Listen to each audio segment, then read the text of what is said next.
Eleanor Mason had spent weeks confined to the sterile walls of a hospital room, her body frail but her spirit stubborn as ever. When news came that her granddaughter, Lily, was being honored at a grand celebration for her academic achievements, Eleanor made a decision her doctors pleaded against. She would be there. She would not miss this moment, no matter what it cost her. Weak but determined, Eleanor left the hospital, dressed carefully in the soft lavender dress Lily once said made her look like spring itself. She sat quietly at the back of the grand hall, pride battling exhaustion. But as the evening unfolded and Lily gave her speech, thanking mentors, friends, and family, Eleanor's heart tightened. Her name was never spoken. Her presence, her sacrifices, the quiet love that had helped shape Lily's life, forgotten. In that moment, Eleanor understood a painful truth. Sometimes the deepest gifts remain unseen, and healing must come from within, not from those too busy to remember. Eleanor Mason had always been the kind of woman who showed her love in quiet, steadfast ways. She wasn't loud with affection, nor was she one for grand declarations. Instead, her love was woven into the small moments, the pressed flowers tucked into birthday cards, the knitted scarves handed over on the first cold day of the year, the late-night phone calls answered without hesitation. Throughout her life, Eleanor's presence was a steady undercurrent beneath her family's bright, busy days, anchoring them even when they hardly noticed she was there. Now, in the later years of her life, Eleanor's body had begun to betray her. A series of hospital stays had become part of her routine, each visit chipping away a little more at the independence she prized. Tests, treatments, and cautious conversations filled her days, replacing the lively rhythms of family dinners and long walks through her beloved garden. Still, she never complained. Complaining wasn't in her nature. She simply adjusted, quietly folding her hopes into smaller, more manageable dreams. It was during one of these hospital stays that Eleanor heard about Lily's celebration. Her granddaughter, her sweet, stubborn Lily, had achieved something remarkable, graduating at the top of her class, earning awards that promised a future bright with possibility. The family planned a large party in her honor, a gathering filled with speeches, music, and all the pride a family could muster. When Eleanor heard about it, her heart surged with a mixture of joy and longing. She couldn't bear the thought of missing it, not when she had spent so many years whispering prayers over Lily's crib, cheering from the bleachers at her soccer games, slipping encouraging notes into her lunchbox during hard teenage years. Her doctors shook their heads when she mentioned leaving for a few hours. They warned her about the risks, about the strain it could put on her heart, about how fragile her recovery still was. Eleanor listened, nodding politely, but her mind was already made up. She would be there. Even if she had to lean on a cane, even if every step drained her strength, she would sit in that room and watch her granddaughter shine. The morning of the party, a nurse helped her dress. Eleanor had chosen her soft lavender dress, the one Lily always said made her look like springtime at Grandma's. She pinned her silver hair back neatly and applied a dab of rose-scented perfume, her hands trembling slightly with the effort. Looking in the mirror, she barely recognized the woman staring back, thinner, paler, but still holding a spark in her eyes that illness had not managed to extinguish. Her daughter, Susan, arrived to drive her to the venue. The car ride was a blur of fields and town streets slipping past the windows, Eleanor's heart thudding with a mixture of excitement and exhaustion. When they arrived at the grand hall, Eleanor's breath caught. Banners fluttered, tables gleamed under white linens, and laughter spilled into the afternoon air. It was a celebration worthy of Lily's achievements, and Eleanor was grateful, simply to witness it. Inside, the room buzzed with energy. Friends, teachers, and distant relatives mingled, sipping sparkling cider and exchanging stories. Eleanor found a seat toward the back of the room, where she could see the stage, but wouldn't be jostled by the crowd. Susan kissed her cheek quickly before rushing off to handle some last-minute details, leaving Eleanor to sit quietly, drinking in the scene. The program began with music, followed by a slideshow of Lily's life, pictures from her toddler years through college graduation, a visual timeline of all the moments Eleanor remembered so vividly. She smiled through tears at the sight of Lily in her kindergarten cap and gown, at her awkward middle school braces, at the proud young woman she had become. Every image tugged at memories tucked carefully away in Eleanor's heart. When it came time for speeches, Eleanor sat a little straighter, folding her hands tightly in her lap. One by one, people stood to offer their congratulations, their memories, their admiration. Teachers spoke of Lily's determination. Friends shared stories of late-night study sessions and adventures that only the young could manage. Susan stood to speak of family support, mentioning Lily's parents, aunts, uncles, cousins, all the people who had helped Lily along the way. Eleanor's heart swelled with pride and anticipation. Surely, she thought, there would be a moment, a small acknowledgement tucked among the words, a nod to the grandmother who had never missed a school play, who had bandaged skinned knees and dried heartbroken tears, who had stood quietly at the edges of Lily's life, always ready with open arms. Then Lily herself took the stage, her voice clear and bright, her smile dazzling under the lights. She thanked her parents, her siblings, her best friend, her teachers. She laughed, she cried, she spoke beautifully. The room erupted in applause. When she finished, standing ovations from every corner. But Eleanor's name was never spoken. She clapped with the rest, smiling through the hollow ache that bloomed in her chest, hiding the quiet shattering of a heart that had given so much and asked for so little. After the speeches, the room buzzed with renewed energy. People moved from table to table, balancing plates of food and cups of lemonade, voices rising in celebration. Eleanor sat quietly in her chair, folding her hands neatly in her lap, her smile fixed carefully in place. Around her, the party swirled, a joyful, noisy current of congratulations and laughter in which she floated like a forgotten leaf. She tried not to let the sadness rise too sharply in her chest. After all, it wasn't about her. It was Lily's day, Lily's triumph. That had always been Eleanor's way, to stand back, to let others shine. But a small, aching part of her wished that, just once, someone would have turned to her and said, "We see you. We remember what you gave." Not for vanity, not for pride, but simply to feel that the years of loving and giving had left a mark deeper than memory. Susan found her eventually bustling through the crowd with a plate of fruit and small sandwiches. "Here you go, Mom," she said cheerfully, setting it down. "I know these events can be a bit much. I'll come check on you in a bit." She squeezed Eleanor's shoulder affectionately before disappearing once more into the whirl of people. Eleanor picked at the food without appetite. Every movement felt heavier than it should, every bite harder to swallow. Her body, still so weak from her recent hospital stay, protested the long hours sitting upright, the noise, the chaos.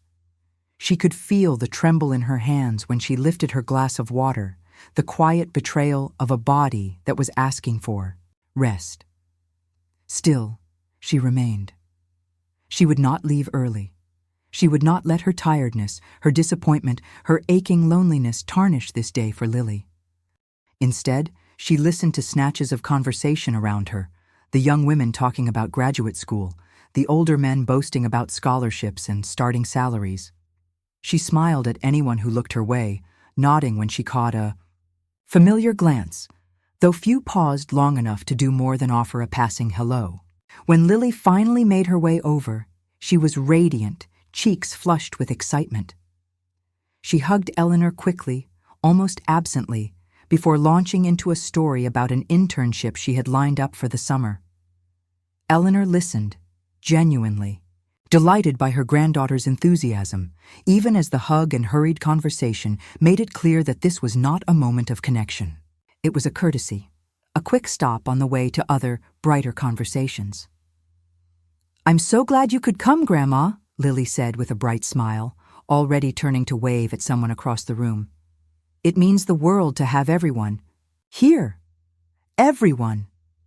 The word echoed a little too sharply in Eleanor's mind, but she pushed the sting aside, offering a warm smile and a gentle pat on Lily's hand before the girl was swept away again.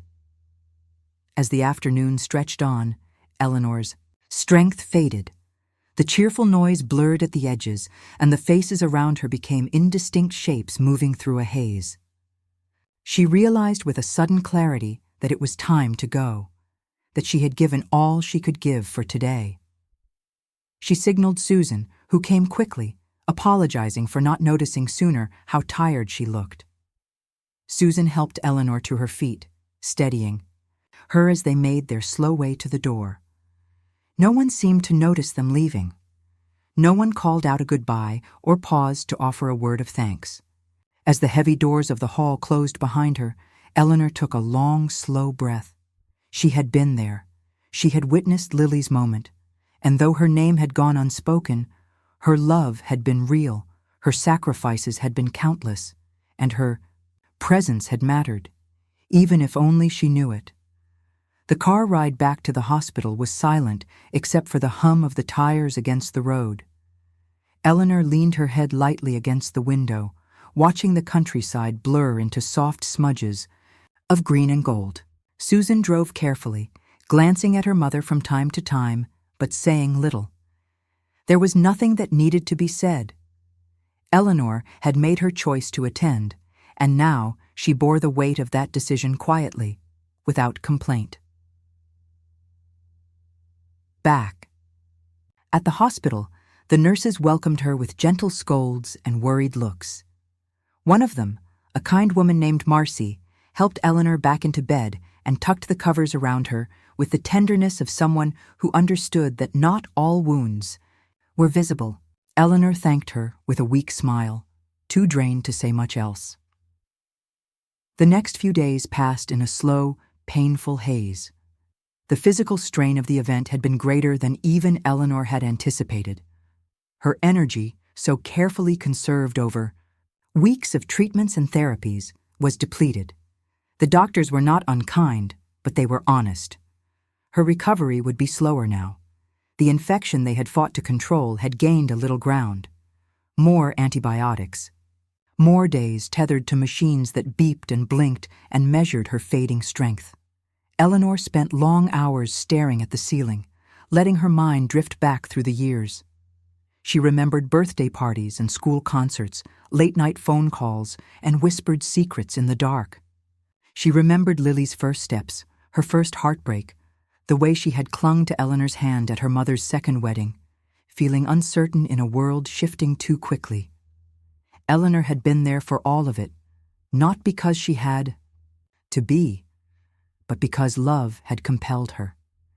She had built her life around her family, laying down stone after stone, building a foundation she hoped would last long after she was gone. And yet, sitting in the sterile white hospital room, Eleanor realized something she had spent a lifetime avoiding. Love, no matter how deep or selfless, did not guarantee remembrance. It did not promise acknowledgement. It did not come with certificates of appreciation or engraved trophies. Sometimes love was given, poured out in 1,000 invisible ways, and the world simply moved on without pausing to notice. The realization was not cruel. It was clarifying. Eleanor did not feel anger toward Lily or Susan or anyone else. She understood now that their forgetting was not a reflection of her failure, but of the human tendency to take constancy for granted. Eleanor had been the steady star by which they had navigated, so constant, so sure, that they had forgotten to look up and marvel at her light. In the evenings, Marcy would sit with her for a few minutes, chatting softly about nothing important, recipes, the weather, the antics of her cat. Those small kindnesses, those moments of uncomplicated presence, soothed Eleanor in ways she hadn't realized she needed. It was enough to be seen, even briefly, even by a stranger. One afternoon, a bouquet of flowers arrived at her bedside, a simple arrangement of daisies and sunflowers, bright and cheerful against the clinical whites and grays of the hospital room. The card was unsigned. Eleanor smiled as she fingered the soft petals. Maybe it didn't matter who had sent them. Maybe what mattered was the gesture itself, the reminder that beauty and kindness could appear even when least expected. She thought often about the speech Lily had given, the words that had floated past her like confetti, bright and sweet, but leaving her untouched. She knew she could not go back and rewrite that moment, could not whisper into Lily's ear all the memories and sacrifices that had built the path she now walked so confidently. Lily would have to come to that understanding on her own someday, or perhaps not at all. And either way, Eleanor would still be proud. She would still love her fiercely and without regret. One evening, as the sun dipped low and the room filled with the soft gold of approaching night, Eleanor picked up a notebook from her bedside drawer. Her hands trembled slightly as she opened it to a fresh page. She began to write. Not to Lily, not to Susan, not to anyone who might read it, but to herself. She wrote about love, about constancy, about the quiet heroism of those who show up day after day without applause. She wrote about the strength it took to love without being seen, to give without being thanked, to remain steady even when forgotten. As she wrote, a deep peace settled over her. Her story would not be lost. It would live in every life she had touched, in every small kindness she had offered, in every sacrifice made in the silence of unacknowledged love. And she realized, perhaps for the first time, that her life needed no speeches, no grand declarations, no place of honor at the table. Her life had been its own kind of triumph all along. As Eleanor continued her slow recovery, she found herself slipping often into the quiet spaces of her mind, reflecting not just on the missed recognition at Lily's party, but on a lifetime of being present in ways no one had ever fully named. It was in those silent moments, when the hospital hallway buzzed faintly with nurses' voices, or when the setting sun splashed gold across the floor, that Eleanor came face to face with the raw truth of her emotions. She had always known she wasn't the kind of person others remembered easily. There had been glimpses of it through the years, forgotten birthdays, thank you notes that never came, conversations where her contributions were quietly absorbed but rarely acknowledged. She had taught herself not to expect gratitude, believing that true love was unconditional, a steady giving without the demand for return. But now, after so many years, she allowed herself to admit it. Sometimes, it would have been nice simply to be seen, not celebrated, not idolized, just seen. She wrestled with that truth for days. Part of her felt guilty for wanting acknowledgement at all. Hadn't she chosen this life freely? Hadn't she taught her children and grandchildren to chase their dreams without worrying about who held the safety net? Hadn't she been the one whispering to Lily on hard days, "You go on, don't look back, just keep going"? It felt wrong somehow to wish now that someone had looked back, had seen her still standing there, arms open, heart full. But the deeper part of Eleanor, the part that had survived broken dreams and lonely nights, knew better. Love that gives, without needing applause, is beautiful, yes, but the desire to be appreciated is not a weakness. It is a human longing, as old and pure as the need for air or sunlight. It was not wrong to wish her name had been spoken among the litany of thanks. It was not petty to ache for the small comfort of being remembered. Accepting that longing without letting it embitter her was the real work now. Eleanor knew bitterness could creep in quietly, winding its way around a heart like ivy, choking out joy and grace. She would not let that happen. Her love had always been stronger than her sorrow. It would have to be strong enough now to carry her through this too. Marcy, the nurse who had become a steady presence in Eleanor's days, helped in small, unknowing ways. She listened without rushing when Eleanor spoke of her garden, of the summer afternoons she used to spend pruning roses and coaxing tomatoes from stubborn soil. She laughed warmly when Eleanor told stories about Lily's mischievous childhood. Antics, the time she painted the cat blue, the lemonade stand that somehow lost more money than it made. In those simple, genuine exchanges, Eleanor found a balm for the invisible wounds she carried. Here was someone who saw her not as a patient, not as a background figure, but as a whole person, full of stories and worth. The act of writing in her notebook became another anchor. Each evening, Eleanor wrote a little more, not just memories, but reflections, hopes, and small prayers. She wrote about the way her heart had learned to hold love and grief at the same time, how it had learned to celebrate others' happiness even when her own loneliness was sharp. She wrote about the quiet bravery it took to keep loving without being the center of anyone's world. And in writing, she found herself, not Eleanor the grandmother, not Eleanor the patient, but Eleanor, the woman who had lived a life of immense dignity, immense courage, and immeasurable love. Sometimes, as she wrote, she thought of Lily, not with resentment, but with a bittersweet kind of tenderness. She thought about the young woman Lily had become, strong and full of promise, and she felt proud, deeply, fiercely proud. Lily might not have spoken her name that day, but the strength, compassion, and perseverance that Eleanor had planted and watered all those years were alive in her. Perhaps, Eleanor thought, that was the truest kind of legacy. Not words spoken into a microphone, not names printed on a program, but values carried forward, stitched quietly into the lives of those who came after. As the days turned slowly toward summer, the hospital windows filled with longer light, and the world outside beckoned.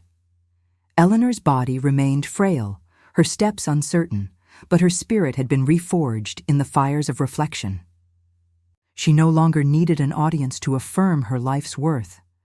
She carried it now within her, quiet, steady, and unbreakable. And with each breath, with each word written on the pages of her notebook, she reclaimed herself more fully. A woman, unseen by many, but now profoundly seen by herself. By the time Eleanor was discharged from the hospital, the first blooms of summer had spread across the fields, and the air carried the sweet scent of fresh grass and wildflowers. She returned home to her small, sunlit cottage, the one with the white shutters and the ivy that curled lazily around the porch columns. The house seemed to sigh with relief at her return, welcoming her back with its familiar creaks and the faint, lavender scent that lingered from the sachets tucked into every corner.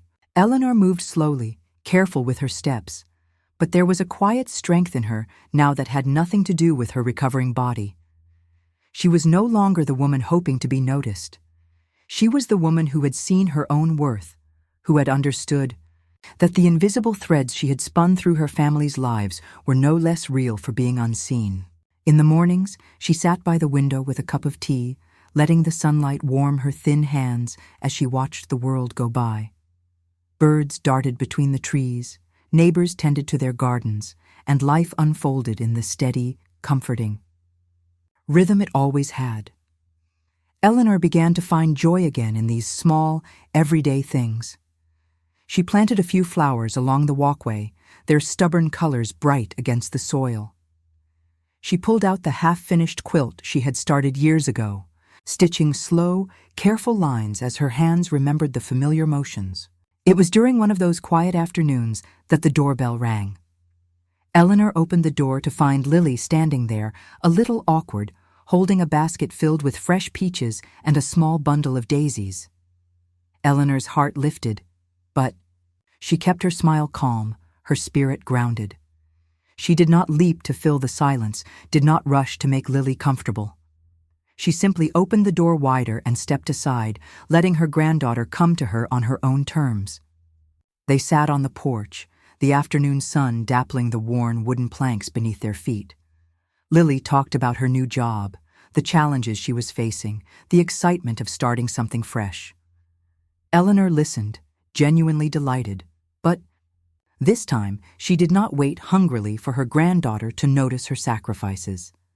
She gave her attention freely, without expectation, and in that freedom she found a deeper peace. After a long pause, Lily grew quiet. She twisted a daisy between her fingers, her gaze fixed on the horizon. "Grandma," she said slowly, "I've been thinking about the party. about how much you've always been there for me. I don't think I ever really said thank you the way I should have." Eleanor smiled softly, her heart warming but not rushing to rescue Lily from her discomfort. She let the silence stretch, let Lily find her own way. "I should have mentioned you," Lily continued, her voice thick with emotion. "I was so caught up in the moment, but I thought about it afterward. I thought about all the times you showed up, even when no one else did. I want you to know I'm grateful, even if I didn't say it right when it mattered." Eleanor reached out and covered Lily's hand with her own, the years of tenderness flowing through her touch. "You're here now," she said simply. "That matters." And it did. It mattered more than any speech, more than any fleeting applause. In that quiet afternoon, under the soft hum of bees and the distant call of a lawnmower, Eleanor felt something inside her settle and heal. They spent the rest of the afternoon talking about simple things, the best way to bake a peach cobbler, the funny quirks of Eleanor's neighbor's cat, the plans Lily had for her first tiny apartment. The connection between them, so often taken for granted, hummed gently back to life, not in grand declarations, but in shared smiles and easy laughter. When Lily finally stood to leave, she hugged Eleanor tightly, holding on longer than she ever had before. "I love you, Grandma," she whispered. "I love you too, my Lily," Eleanor replied, her voice steady and sure. As the car pulled away down the lane and disappeared into the shimmer of the summer afternoon, Eleanor remained on the porch, watching until the dust settled. She did not feel forgotten anymore. She did not feel overlooked. She felt whole. The kind of whole that comes not from being praised or placed at the center of attention, but from knowing deep in her bones that her love had mattered, that it had built something lasting, that it had helped shape a life, even if the credit was slow to come. And that, she realized, was more than enough. The days after Lily's visit were sweet and calm, a balm Eleanor hadn't realized she needed so desperately. She moved through her home with lighter steps, her mind filled with the memory of her granddaughter's hug, her apology, her heartfelt words. It wasn't about repairing the past. It wasn't about erasing the sting of that forgotten moment. It was about something better, recognition blooming at last, even if it came late. Yet life, Eleanor knew, was never without its complexities. Peace, like the delicate blooms in her garden, required tending. It didn't mean that new hurts would not come. They did, creeping back in ways she hadn't anticipated. A few weeks after Lily's visit, Susan called. Her voice was brisk and hurried, laced with the kind of exhaustion that Eleanor recognized all too well. She spoke about a new project at work, the mounting pressures of deadlines, the chaos of balancing home and career. Eleanor listened patiently, offering quiet encouragement, waiting for the conversation to settle. She sensed the ask before it came. "Mom, about next month," Susan said. "We're having a family gathering at Robert's place. His promotion is kind of a big deal. It would mean a lot to everyone if you could be there." Eleanor's heart tightened. She pictured the long drive, the big house filled with people she barely saw anymore, the endless noise and bustle she no longer had the stamina to endure. She thought about the way her body still tired easily, about the quiet days she had come to cherish, about the simple acts of creating joy for herself at her own pace. She thought about how little she was truly needed at these events, needed in the sense that mattered, not as an obligation or tradition, but as a soul to be seen and cherished. Still, old habits clung stubbornly. She agreed without thinking. She told Susan she would be there.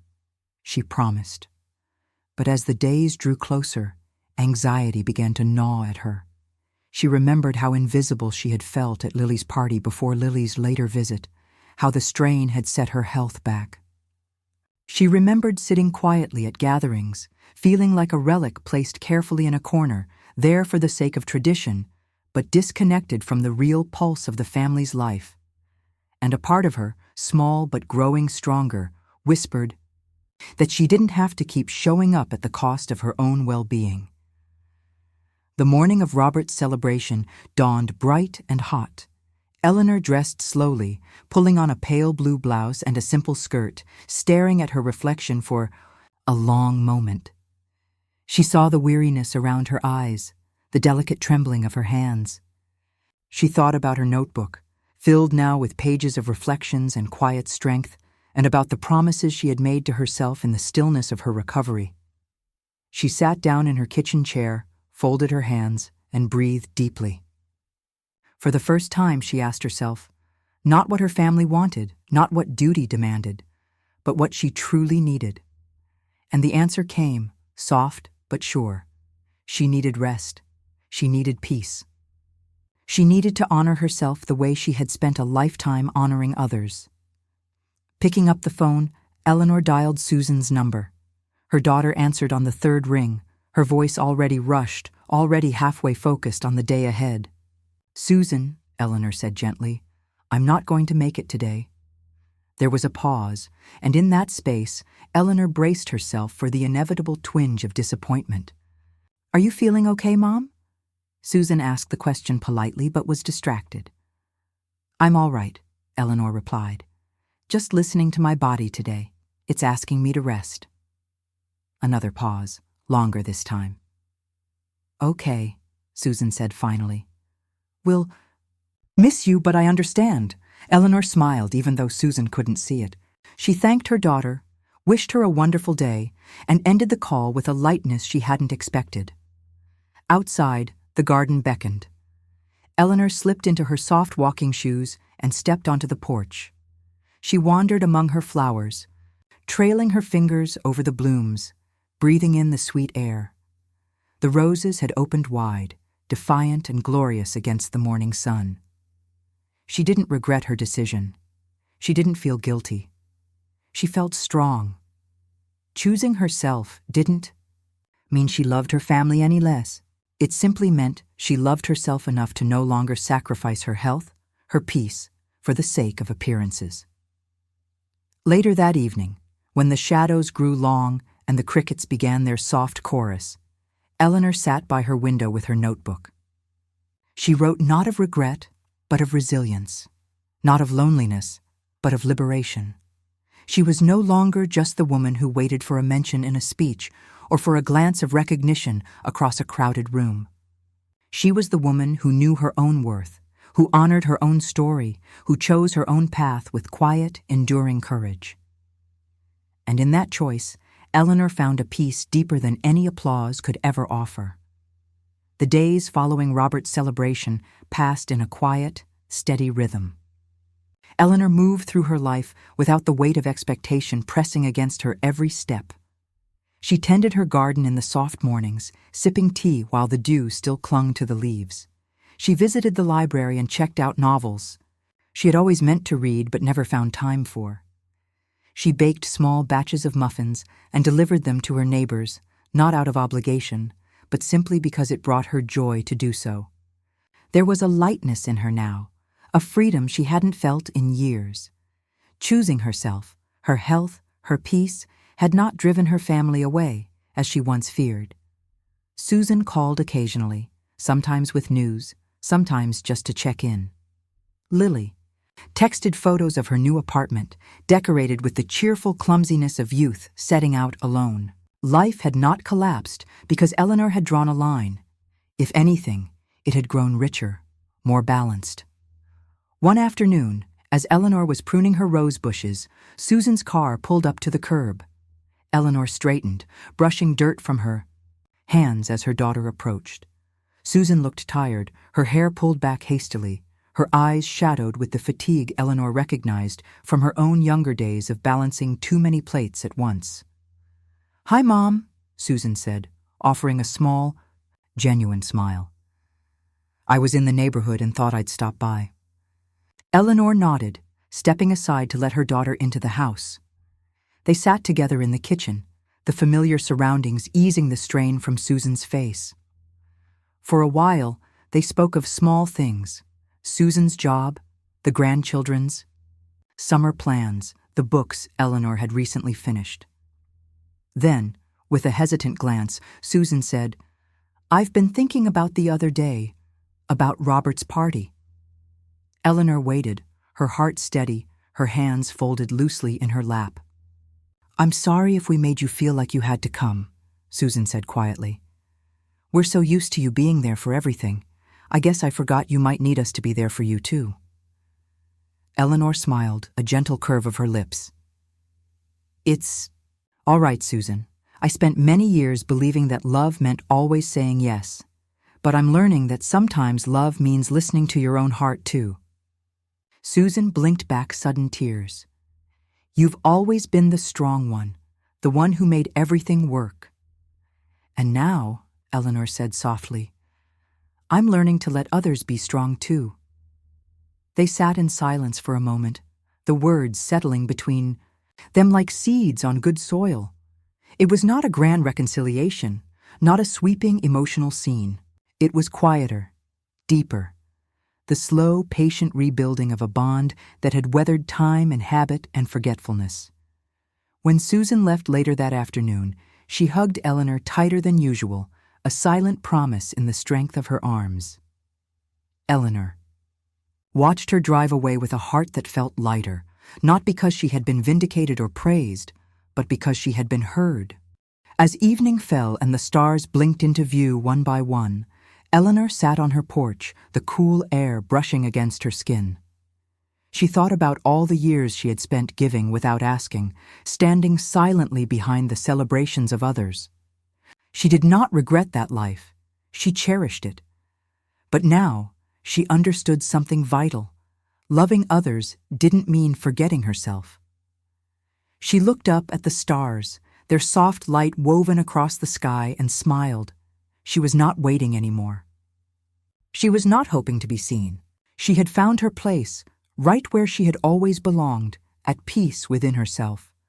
The weeks that followed moved gently, like a river easing into a wide, calm bend. Eleanor embraced the life she had created with new eyes, savoring the slowness, the freedom, the deliberate choosing of what and who she gave her time to. She no longer said yes out of habit. She no longer stretched herself thin just to be part of moments that left her feeling invisible. Instead, she chose with care when to join, when to watch from afar, when to preserve her peace.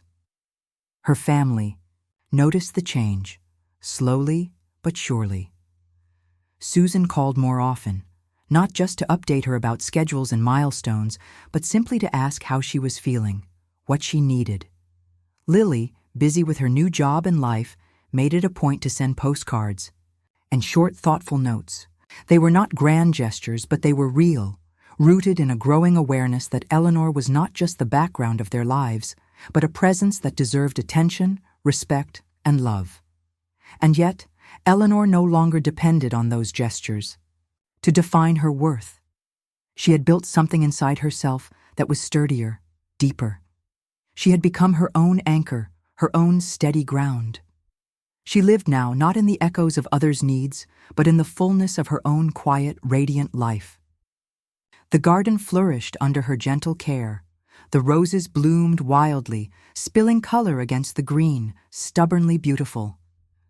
She found joy in small gatherings at the library, in Sunday services where she sang softly with the choir, in afternoons painting delicate watercolors of the very flowers she tended with her hands. Every so often, she would come across reminders of the old ache, a family gathering she chose to miss, a celebration where her name was mentioned only in passing, a holiday card hurriedly signed. And when those moments came, she acknowledged the small twinge of sadness, then let it drift away like a leaf on the river. They did not define her anymore. They were part of the landscape she had learned to navigate with grace. As the seasons turned once more and the air grew rich with the scent of ripening apples, Eleanor stood quietly on her porch, watching the world around her. She had loved deeply. She had given freely. She had lost, and she had found. And in the end, she had come. Home, not to a place, not to a family gathered in applause, but to herself. In the quiet of her home, Eleanor often reflected on the winding path that had brought her here. She thought about the countless dinners, the late nights spent sewing costumes, the phone calls answered without hesitation, the birthday cards mailed with careful handwriting. She had been a constant thread woven through the fabric of her family's lives, and while that thread was rarely pointed out, it was strong enough to hold them all through storms they never even realized she helped them survive.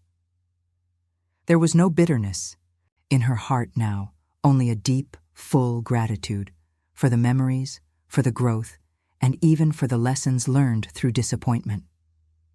She had come to understand that love is not always reflected back in the way one hopes. Sometimes it exists most powerfully in what remains steady when no one is watching. Eleanor's days were not empty, nor were they lonely. They were rich with meaning she crafted for herself. She woke each morning, not waiting for someone else's validation, but ready to live her own simple, beautiful story. Whether it was reading a novel on the porch, baking a small batch of cookies for a neighbor, or writing reflections in her well-worn notebook, Eleanor moved with a sense of peace that only comes from having made peace with yourself. She smiled, often now, not because life was perfect, but because she was no longer chasing something outside of herself. She had become her own home, her own harbor. She had loved generously, and in the end, she had given herself the greatest gift, the knowledge that she was enough.